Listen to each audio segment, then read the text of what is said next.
Salut à tous les amis, je pense que tout le monde est un peu énervé par rapport au match d'hier, mais on s'y attendait, on peut pas dire que c'est une surprise. Le FC Barcelone cette saison est en difficulté, que ce soit dans le jeu, économiquement, financièrement, c'était quelque chose d'attendu. Il y a quelques vidéos où je vous parlais déjà de la perspective de jouer l'Europa League. Mais aujourd'hui, cette vidéo, elle est vraiment pour faire comprendre à certains supporters ma vision des choses concernant l'effectif du Barça. Pour moi, le problème, il est au niveau de l'effectif, mais pas que. Je pense que le problème global du Barça, c'est le club en lui-même.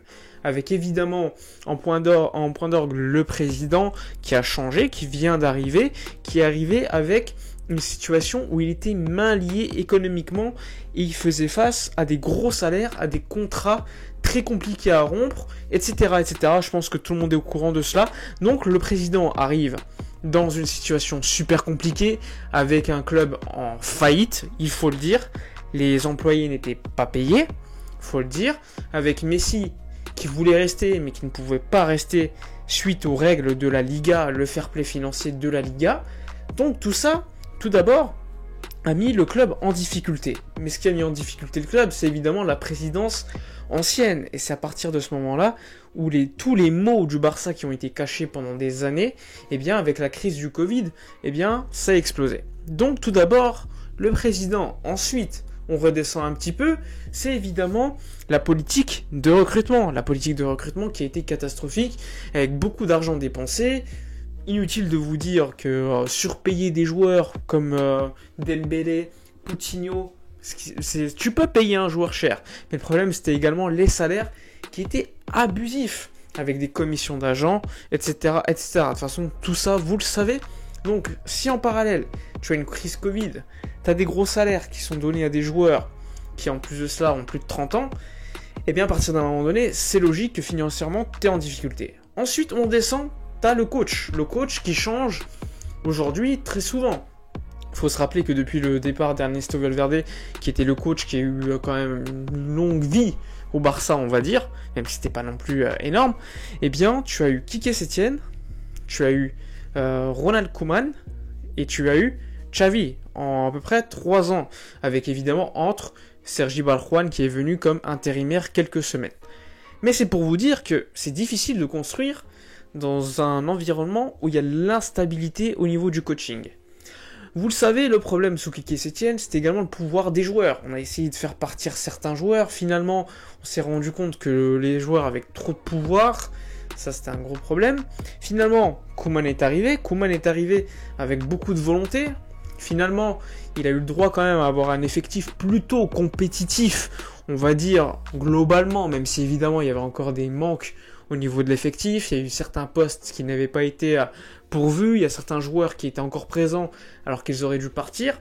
Et ensuite, tu as le fameux départ de Messi, tu as le fameux départ de Suarez l'année d'avant, tu as le départ de Griezmann, enfin bref, des joueurs qui quand même stataient, et ça c'était important. En parallèle, tu as l'arrivée de certains joueurs libres, à quand même des belles affaires financières, on va dire, avec des bas salaires, puisque tu ne peux pas recruter, justement. Et donc, en global, tu te retrouves aujourd'hui avec un club qui est en difficulté financière, qui est littéralement en assistance respiratoire, qui est dans l'obligation de performer pour avoir des bons résultats économiques, sauf qu'au niveau de l'effectif, aujourd'hui, t'as que des jeunes ou t'as que des vieux. T'as très rarement des joueurs qui ont 27, 28, 29 ans et qui sont dans la force de l'âge. Un joueur comme Umtiti, ok, il a cet âge, mais il joue plus depuis 2-3 ans. C'est pour vous montrer qu'aujourd'hui, le Barça a un effectif super mal construit et que ça a été déjà le cas les années précédentes. Sauf que tu avais un joueur comme Messi qui littéralement cachait tout. Bon, on va parler maintenant d'effectifs plus précisément. Un joueur comme Gérard Piqué, pour moi, il est très problématique depuis déjà quelques années. Piqué, pour moi, il était problématique à partir de 2017. Sauf que, entre-temps, il se sort une excellente saison en 2018-2019, où le Barça est dans une défense très basse, j'exagère un peu, mais il y avait un bloc médian, on va dire, qui n'était pas super haut, et là, Piqué et l'anglais brillaient quand même, et t'avais un grand Ter Stegen aussi, t'avais un grand Messi devant qui vraiment faisait la différence. Ensuite, tu as encore une fois le retour du mauvais Piqué à partir de cette saison 2019. Et là, depuis, c'est la catastrophe. Donc globalement, un Piqué, sur ces 7 dernières saisons, il fait 1 ou 2 bonnes saisons globalement. Et ça, c'est pas normal dans un club comme le Barça. Ensuite, à côté de lui, t'as un joueur comme Umtiti en 2017 qui est exceptionnel, qui ensuite se blesse, qui ne se fait pas opérer, qui n'a plus le niveau. On fait arriver l'anglais qui fait une belle première saison avec une défense qui est plutôt médian et qu'il est bien protégé au milieu de terrain avec des joueurs qui travaillent comme Rakitic, Vidal, enfin bref, vous le savez. Et bien, à partir de ce moment-là, on a décidé de défendre plus haut, logiquement. Eh bien, l'anglais était largement en difficulté. C'est pour vous montrer que ces joueurs, globalement, ils peuvent briller dans un contexte, mais pas dans le contexte FC Barcelone. On l'a vu avec Griezmann, qui était une erreur de casting, mais on peut le dire, Griezmann, lorsqu'il arrive au Barça, c'est une grande star, sauf qu'il n'arrive pas au Barça, parce que, logiquement, il arrive dans un rôle qui ne lui permet pas de briller, et encore, on avait l'impression que c'était pas Griezmann, il n'arrivait pas à faire des passes, etc., etc. Aujourd'hui, tu as encore Piqué, tu as encore l'anglais, tu as encore Ter Stegen, qui depuis 2-3 ans est en grand déclin, et ça fait de la peine de le dire, parce qu'il était exceptionnel il y a quelques saisons. Aujourd'hui, il n'est plus au niveau pour faire des parades, et être au niveau des All Blacks, ou encore Mendy et autres. Aujourd'hui, c'est un gardien qui, pour moi, fait limite plus partie des top 10 européens. Donc ça, c'est quand même préoccupant. Et en plus de ça, il s'est opéré au genou. Et pour moi, ça peut avoir un impact au niveau de ses arrêts, enfin de ses tentatives d'arrêt. Parce que comme vous le savez, le corps d'un gardien travaille énormément lorsqu'il fait des arrêts. Ça travaille sur les genoux. Et on sait qu'il a un gros problème au niveau des genoux. Mais tous ces joueurs, ils ont connu Anfield, ils ont connu Lisbonne contre le Bayern, ils ont connu la Roma, enfin bref, ils ont connu toutes les grosses déconvenues et étaient quasiment pour tous titulaires. Il y a également Jordi Alba, qu'on ne cite pas beaucoup, même si l'année dernière, au niveau des stats, il est plutôt pas mal, mais au niveau du jeu, au niveau des grands matchs, c'est toujours le Jordi Alba qui débranche son cerveau, ou qui n'a tout simplement pas le niveau pour être le grand Jordi Alba. Jordi Alba, c'est pas un joueur qui va prendre le ballon, qui va gagner des mètres. C'est quelqu'un qui va courir dans l'espace et qui va faire un centre. C'est ça, Jordi Alba, aujourd'hui. Et depuis déjà quelques saisons. Tous ces joueurs-là, ils ont des gros salaires en plus. Sauf qu'ils ne performent pas, tout simplement parce qu'ils n'ont plus le niveau. Et ça, il faut l'accepter. Il faut avoir une exigence au Barça. Et aujourd'hui, j'ai l'impression que même la fanbase ne l'a plus. Parce que souvent, j'entends des gens défendre l'effectif. C'est pour cela que quelqu'un comme Ronald Koeman, que personnellement, moi-même, j'ai beaucoup critiqué, certains vont dire à raison parce que les performances proposées n'étaient pas au niveau, il n'y avait pas non plus un travail collectif, d'animation, etc. Mais même Ronald Koeman, qui est une légende du Barça, eh bien, est arrivé dans un contexte super difficile, sans président, rappelez-vous, eh bien, il a réussi pendant 2-3 mois à faire bien jouer le Barça. Et ensuite, catastrophe. Donc avec cet effectif, c'est pas possible en fait de performer, j'ai l'impression. C'est pas possible de garder ses cadres et d'être performant tout au long d'une saison. Moi, quand je vois le Bayern, quand je vois le Real, regardez le Real.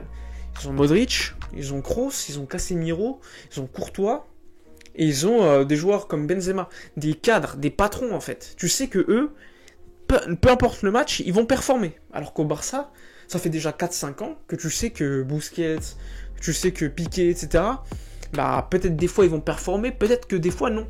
Alors qu'avant c'était tout le temps des grosses performances. Peut-être que le contexte les aidait, ils étaient bien entourés, etc. Mais individuellement, avant, ils réussissaient à step up. Aujourd'hui, ils le font plus. Quelqu'un comme Busquets, vous savez tout l'amour que je peux avoir pour Busquets, mais Busquets, il ne peut plus performer au FC Barcelone dans des grands matchs. Tout simplement parce que le Barça, il n'est pas entouré de joueurs qui peuvent garder le ballon. Il n'est pas City. Donc souvent, on le voit en transition beaucoup souffrir. C'est pour cela qu'avec la sélection espagnole, il est un peu plus à l'aise parce que l'Espagne a 80% du temps le ballon. Sauf qu'au Barça, aujourd'hui, ce n'est plus le cas. Donc un Busquets, lors des gros matchs, eh bien, il va se faire surprendre assez souvent. Alors que contre des petites équipes, globalement, il peut faire le taf. Je dis pas le contraire. Mais sur une grande saison où il doit être régulier, jouer contre des grosses équipes, eh bien, Busquets, aujourd'hui, ça ne suffit plus.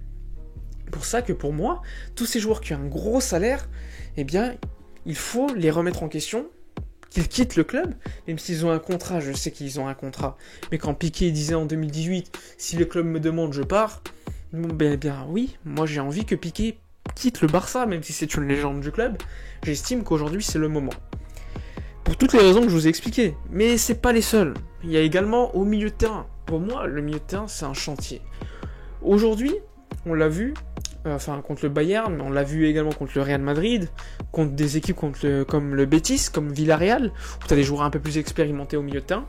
Nous, on a un des meilleurs milieux de terrain au niveau de la jeunesse. Attention. Quand je vois Nico, quand je vois Gavi, quand je vois Frenkie de Jong, quand je vois Pedri, je me dis, mais le milieu du terrain du Barça, il est exceptionnel au niveau du potentiel.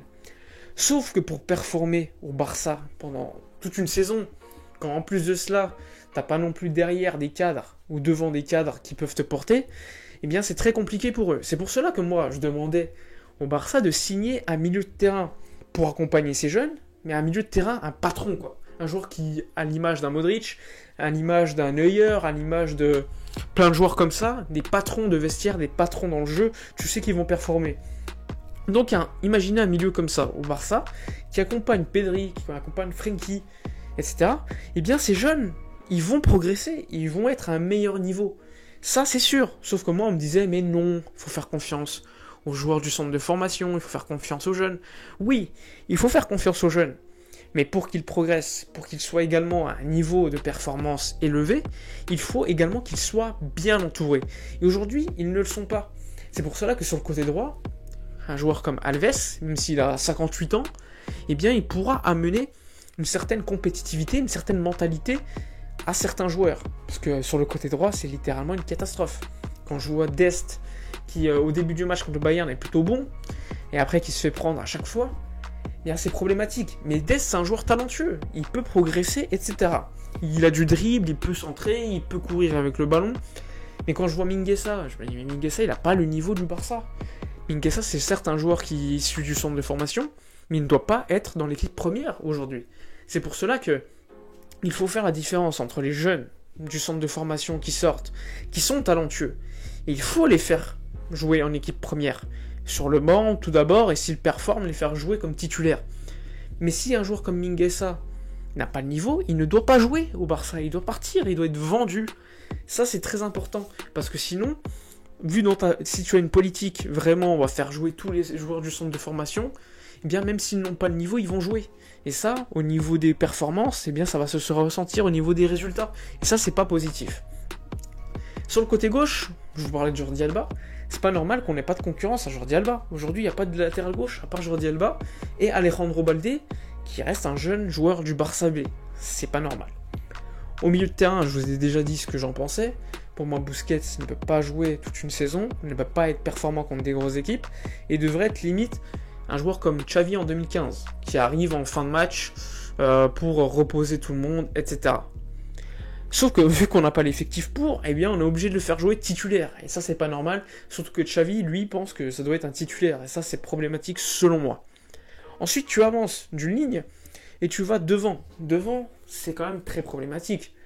Les seuls joueurs de qualité qu'on a, ils sont blessés. Je pense à Ansu Fati, qui est quand même un joueur super efficace devant les cages, mais qui n'est pas là depuis longtemps à cause des blessures. Tu vois Dembélé qui est toujours blessé et qui pour moi a le culot de demander un salaire élevé alors qu'il n'a rien montré au Barça. Après on va me dire oui mais bon, c'est le Barça qui lui a payé le salaire, qui a accepté de payer autant.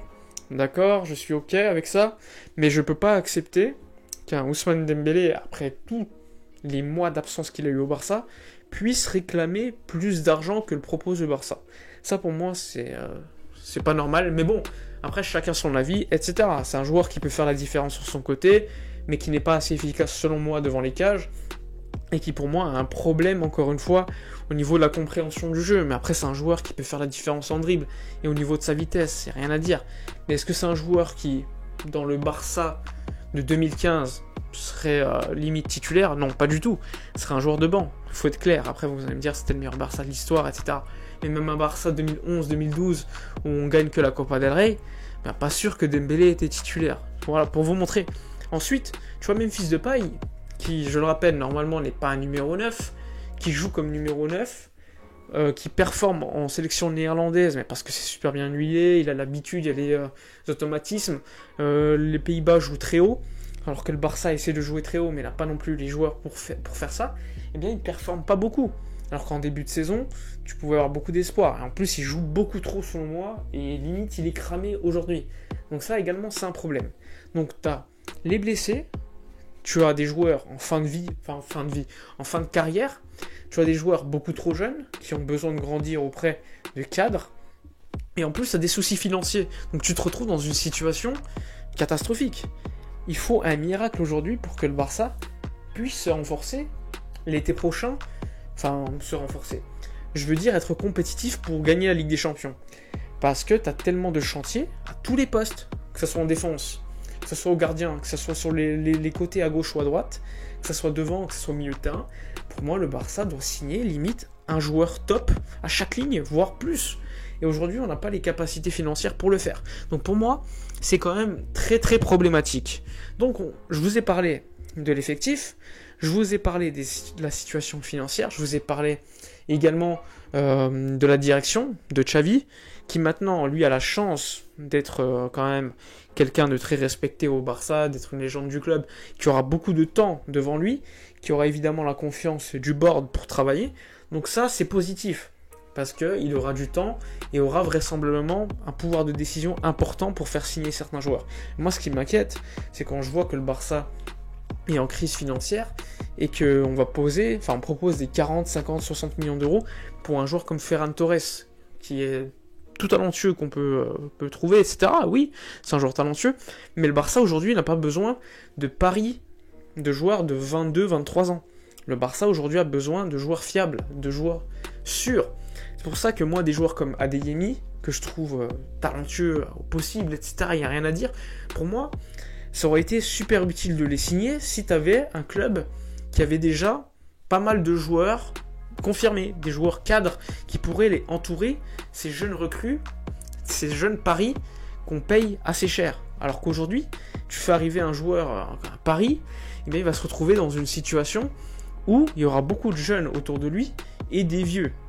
Et il ne sera pas forcément entouré pour performer. Donc ça, pour moi, c'est très problématique aussi. Je pense que la priorité aujourd'hui du Barça, c'est de signer des joueurs confirmés et non des joueurs jeunes, des paris, en espérant que ces joueurs performent et réussissent et atteignent un niveau super élevé. Le Barça doit tout d'abord être compétitif à court terme. Mais attention, quand je dis être compétitif à court terme, c'est également en pensant à le rester à moyen terme pour pouvoir se renforcer ensuite avec des joueurs où on vise le long terme. Donc j'espère que ça a été plutôt compris, parce qu'il y a pas mal de personnes qui me posaient la question sur cela. Pour moi, pour se renforcer lors des prochains mercatos, il faudra tout d'abord vendre certains joueurs de manière efficacement, qui ont possiblement des gros salaires. Là, je pense directement à Coutinho, même si ça va être très difficile à le vendre. Pour moi, économiser son salaire, ce serait déjà un miracle.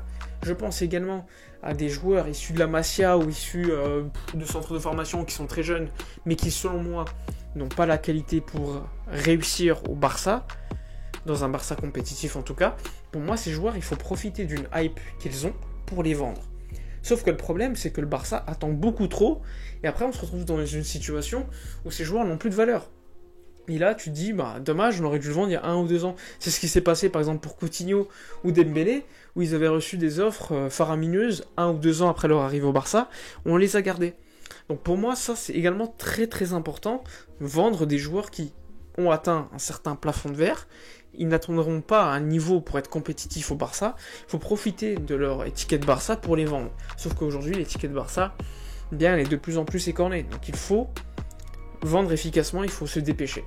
Ensuite, il faudra, comme je vous l'ai dit, signer des joueurs confirmés, arrêter les paris et être avec des joueurs dont tu sais qu'ils vont performer à haut niveau. Ça, c'est très important. Et si on arrive cela, eh bien, je pense qu'on pourra être plus compétitif, en tout cas.